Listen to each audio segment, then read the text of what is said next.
Hello दोस्तों, आप सभी को हमारी YouTube चैनल पर स्वागत है। आज हम सुनाने वाले हैं मुंशी प्रेमचंद की कहानी बोहनी।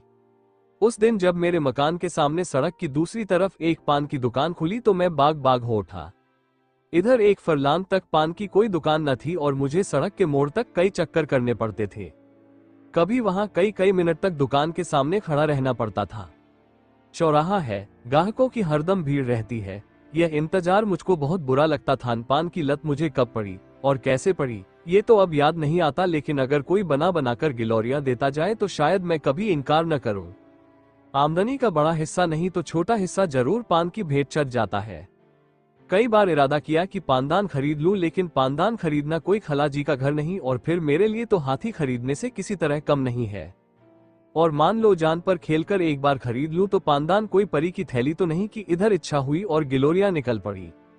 बाजार से पान लाना, दिन में 5 बार फेरना, पानी से तर करना, सड़े हुए टुकड़ों को तराशकर अलग करना क्या कोई आसान काम है।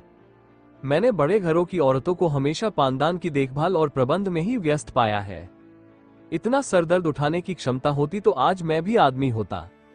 और अगर किसी तरह यह मुश्किल भी हल हो जाए तो सुपारी कौन काटे। यहाँ तो सरौते की सूरत देखते ही कपकपी छूटने लगती है। जब कभी ऐसी ही कोई जरूरत आ पड़ी जिसे टाला नहीं जा सकता तो सिल पर बट्टे से तोड़ लिया करता हूँ, लेकिन सरौते से काम लूं ये गैर मुमकिन।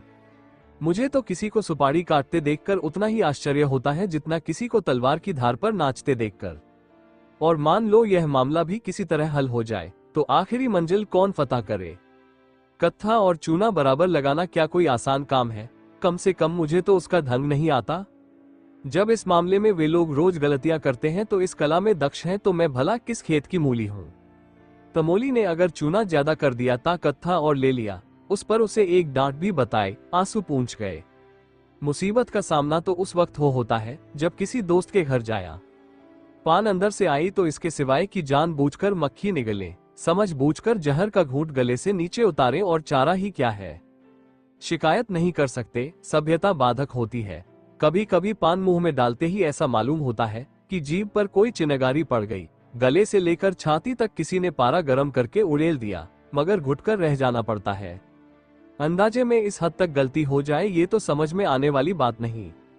मैं लाख अनाड़ी हूं लेकिन कभी इतना ज्यादा चूना नहीं डालता। हाँ, 2-4 छाले पड़ जाते हैं तो मैं समझता हूँ यही अंत पुर के कोप की अभिव्यक्ति है।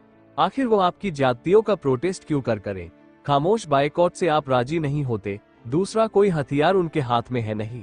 भावों की कमान और बरौनियों का नेजा और मुस्कुराहट का तीर उस वक्त बिल्कुल कोई असर नहीं करते जब आप आंखें लाल किए, आस्तीनें समेटे इसलिए आसमान सर पर उठा लेते हैं कि नाश्ता और पहले क्यों नहीं तैयार हुआ। तब सालन में नमक और पान में चूना ज्यादा कर देने के सिवाय बदला लेने का उनके हाथ में और क्या साधन रह जाता है। खैर, 3-4 दिन के बाद एक दिन मैं सुबह के वक्त तंबोलिन की दुकान पर गया तो उसने मेरी फरमाइश पूरी करने में ज्यादा मुस्तैदी न दिखलाई। 1 मिनट तक तो पान फेरती रही, फिर अंदर चली गई और कोई मसाला लिए हुए निकली। मैं दिल में खुश हुआ कि आज बड़े विधिपूर्वक गिलोरियां बना रही है, मगर अब भी वो सड़क की ओर प्रतीक्षा की आंखों से ताक रही थी कि जैसे दुकान के सामने कोई ग्राहक ही नहीं, और ग्राहक भी कैसा, जो उसका पड़ोसी है और दिन में 20 ही बार आता है। तब तो मैंने जरा झुंझलाकर कहा, मैं कितनी देर से खड़ा हूँ, कुछ इसकी भी खबर है। तंबोलिन ने क्षमा याचना के स्वर में कहा, हाँ बाबूजी, आपको देर तो बहुत हुई लेकिन 1 मिनट और ठहर जाइए। बुरा ना मानिएगा बाबूजी, आपके हाथ की बोहनी अच्छी नहीं है। कल आपकी बोहनी हुई थी, दिन में कुल 6 आने की बिक्री हुई। परसों भी आप ही की बोहनी थी, 8 आने के पैसे दुकान में आए थे। इसके पहले 2 दिन पंडित जी की बोहनी हुई थी, दोपहर तक 2.5 रुपए आ गए थे। कभी किसी का हाथ अच्छा नहीं होता बाबूजी। मुझे गोली सी लगी। मुझे अपने भाग्यशाली होने का कोई दवा नहीं है, मुझसे ज्यादा अभागे दुनिया में नहीं होंगे। इस साम्राज्य का अगर मैं बादशाह नहीं तो कोई ऊंचा मनसबदार जरूर हूँ, लेकिन यह मैं कभी गवारा नहीं कर सकता कि नहुसत का दाग बर्दाश्त कर लूं। कोई मुझसे बोहनी न कराए, लोग सुबह को मेरा मुंह देखना अपशकुन समझे, ये तो घोर कलंक की बात है। मैंने पान तो ले लिया लेकिन दिल में पक्का इरादा कर लिया कि इस नहुसत के दाग को मिटाकर ही छोड़ूंगा। अभी अपने कमरे में आकर बैठा ही था कि मेरे एक दोस्त आ गए। बाजार साग भाजी लेने जा रहे थे। मैंने उनसे अपनी तंबोलिन की खूब तारीफ की। वो महाशय जरा सौंदर्य प्रेमी थे और मजाकिया भी। मेरी ओर शरारत भरी नजरों से देखकर बोल, इस वक्त तो भाई मेरे पास पैसे नहीं है और न अभी पानों की जरूरत ही है। मैंने कहा, पैसे मुझसे ले लो।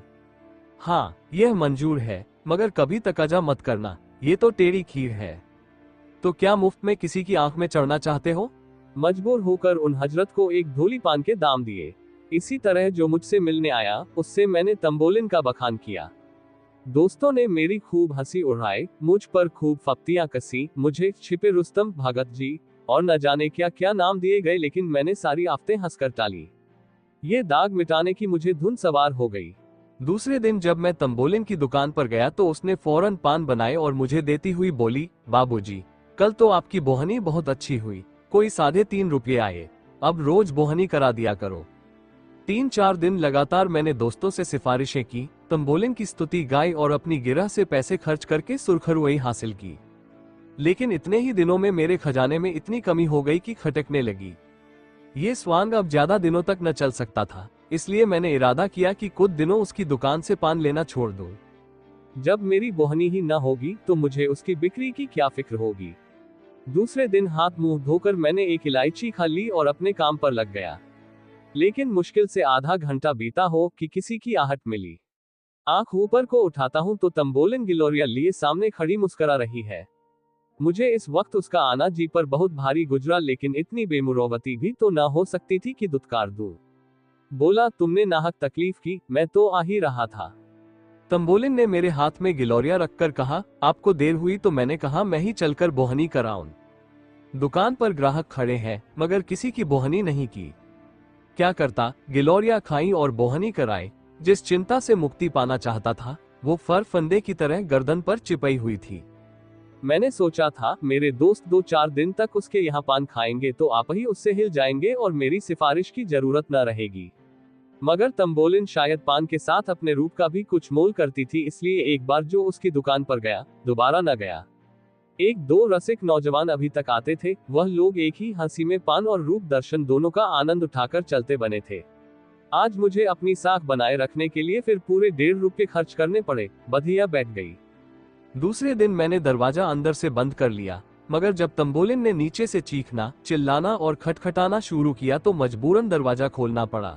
आंखें मलता हुआ नीचे गया, जिससे मालूम हो कि आज नींद आ गई थी। फिर बोहनी करानी पड़ी और फिर वही बला सर पर सवार हुई। शाम तक 2 रुपये का सफाया हो गया। आखिर इस विपत्ति से छुटकारा पाने का यही एक उपाय रह गया कि वो घर छोड़ दूं। मैंने वहां से 2 मील पर एक अनजान मोहल्ले में एक मकान ठीक किया और रातों रात असबाब उठवाकर वहां जा पहुंचा। वो घर छोड़कर मैं जितना खुश हुआ शायद कैदी जेलखाने से भी निकलकर उतना खुश न होता होगा। रात को खूब गहरी नींद सोया। सवेरा हुआ तो मुझे उस पंछी की आजादी का अनुभव हो रहा था जिसके पर खुल गए हैं। बड़े इत्मीनान से सिगरेट पिया, मुंह हाथ धोया, फिर अपना सामान ढंग से रखने लगा।